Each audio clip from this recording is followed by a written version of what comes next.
Secara umum, syaitan di dalam merusak anak Adam itu melalui dua pintu. Iblis dan bala tentaranya untuk merusak anak Adam ini, menjerumuskan mereka ke dalam neraka Allah secara umum dari dua pintu. Pintu syahwat dan pintu syubhat.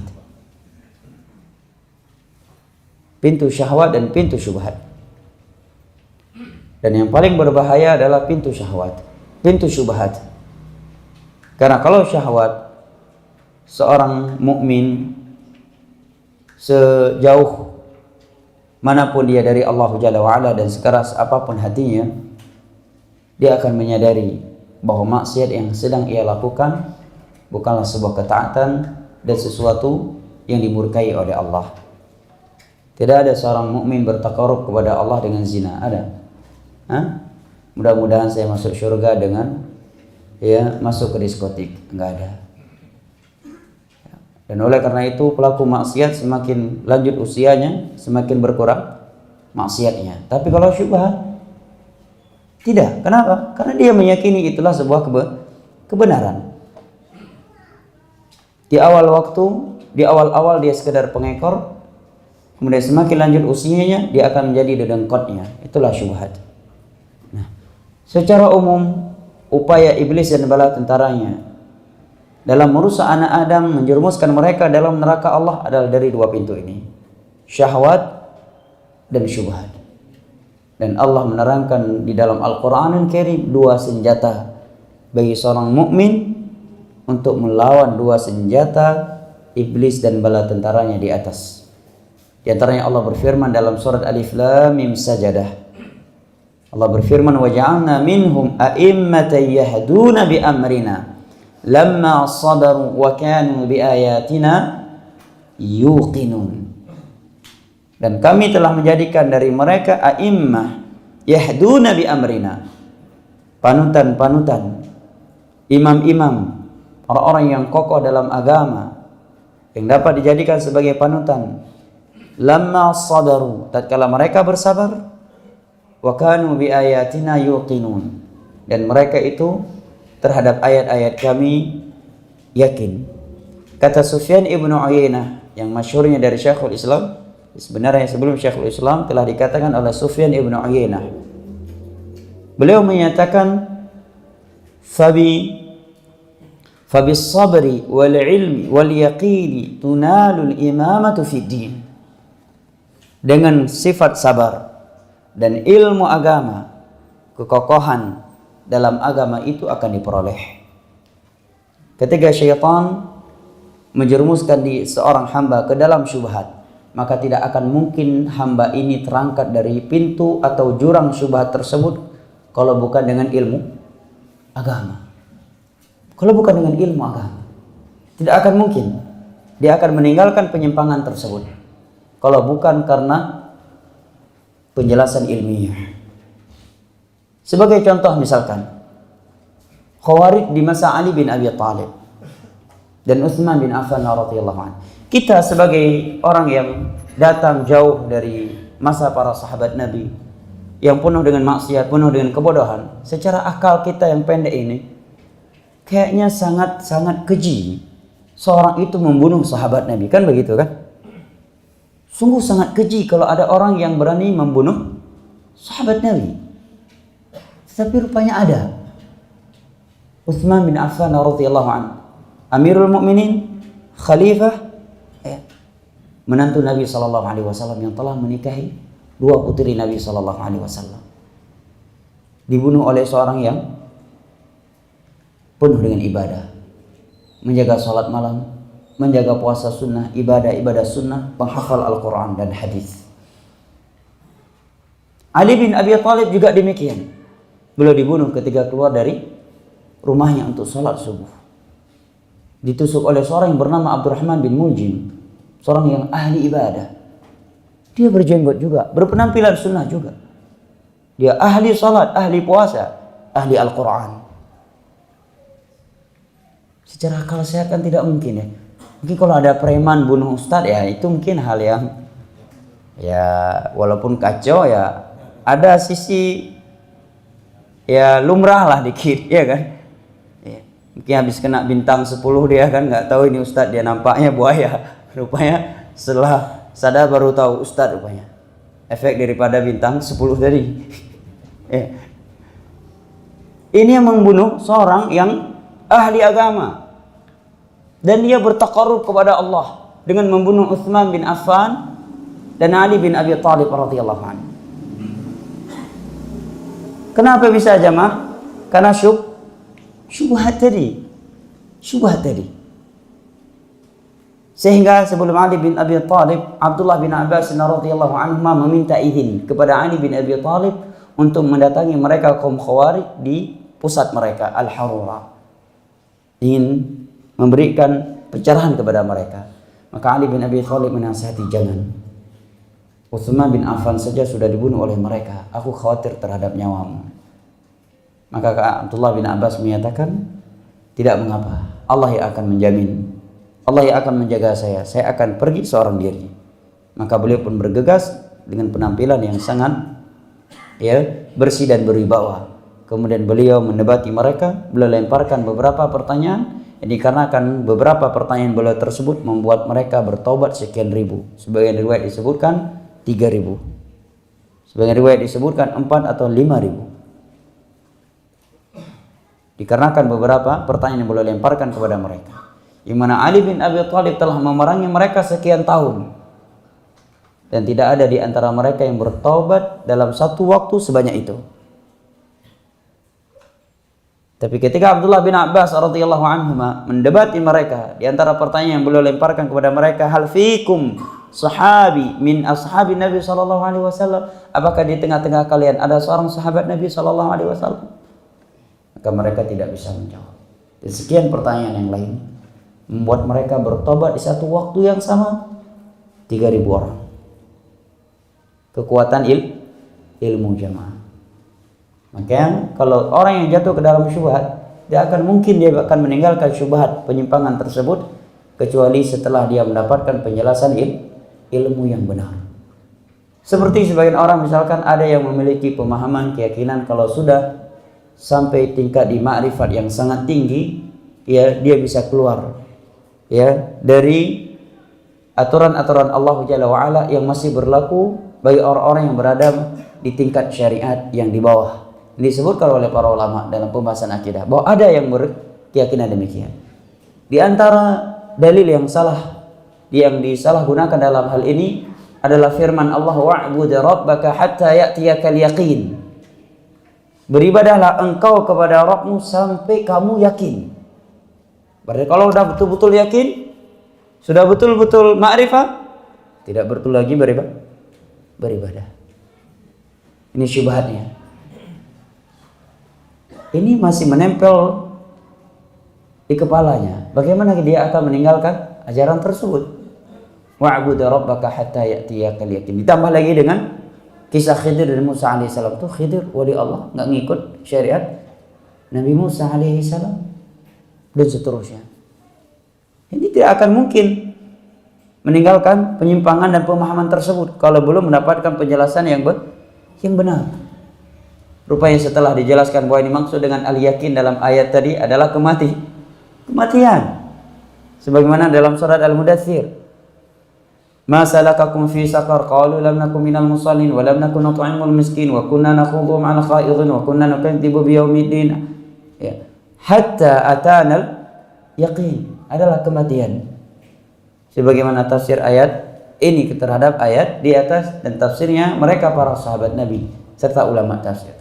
Barulah dia mendapatkan pencerahan. Oh, rupanya keyakinan saya selama ini keliru, tidak tepat. Sebabnya apa jemaah? Ilmu agama.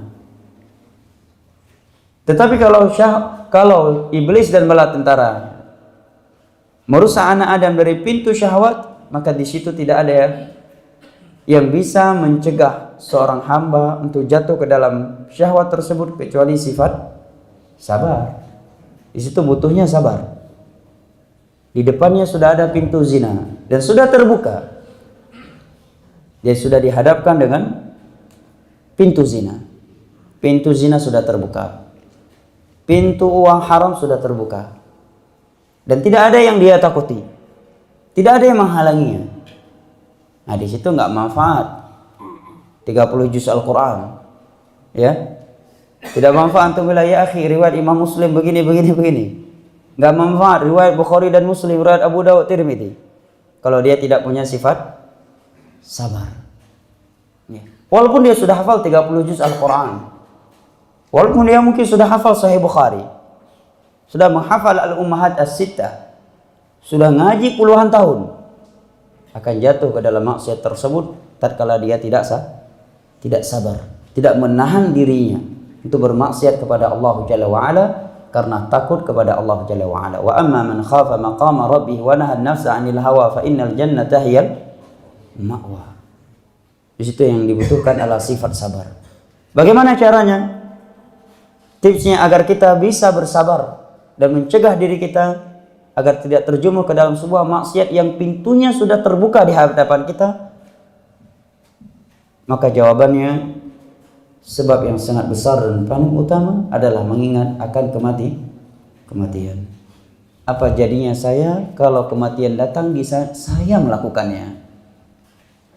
Mati dalam keadaan su'ul khatimah. Berarti saya akan dibangkitkan dalam keadaan demikian. Karena Nabi bersabda, yub'atsu kullu 'abdin 'ala ma mata 'alaihi. Setiap hamba itu dibangkitkan sesuai dengan kondisi matinya. Hadis riwayat Imam Al-Bukhari dari Jabir bin Abdullah radhiyallahu anhu. Innamal a'malu bil khawatim. Amalan itu dengan penutupnya. Nah, media sosial berputar dalam dua pintu ini. Kerusakan media sosial itu berputar dari atau bersumber dari dua pintu ini. Kerusakan yang ada di media sosial itu melalui dua pintu ini. Pintu syahwat dan pintu syubhat. Maka kalau kita ingin membicarakan sebab-sebab agar kita terjaga dari kejelekan dan keburukan media sosial, ini pembicaraan yang panjang, tapi kaidah umumnya demikian. Kerusakan yang ada di media sosial yang dapat menyerumuskan manusia ini ke dalam neraka Allah Jalla wa Ala itu melalui dua pintu tadi, syahwat dan syubhat. Syubhat ada yang sifatnya menyuruh kepada kemurtadan, kristenisasi, ada yang menyuruh kepada sebuah pemahaman yang sesat walaupun dia masih belum mengeluarkan orang yang meyakininya dari Islam. Namun jangan dikira bahwa seruan kepada syubhat yang dapat mengkristenisasi itu hal yang kecil, jamaah. Jangan dikira masalah kecil. Terkadang ada sebuah akidah kita anggap dia ringan, tapi ketika dikaji itu salah satu dari pembatal Islam. Sebagai contoh misalnya, ada orang yang meyakini wahdatul adyan, batal sudah Islamnya. Meyakini persamaan agama. Dia meyakini Islam adalah agama yang benar, tapi dia juga meyakini ada agama lain di sana yang setara dengan Islam. Yang seorang boleh memilih agama tersebut selain Islam, batal sudah Islamnya. Walaupun tentunya di dalam Islam kita diajarkan untuk menjaga kerukunan umat, tapi dari sisi akidah kita harus meyakini inna dina indallahil Islam. Ini akidah kita, harga mati.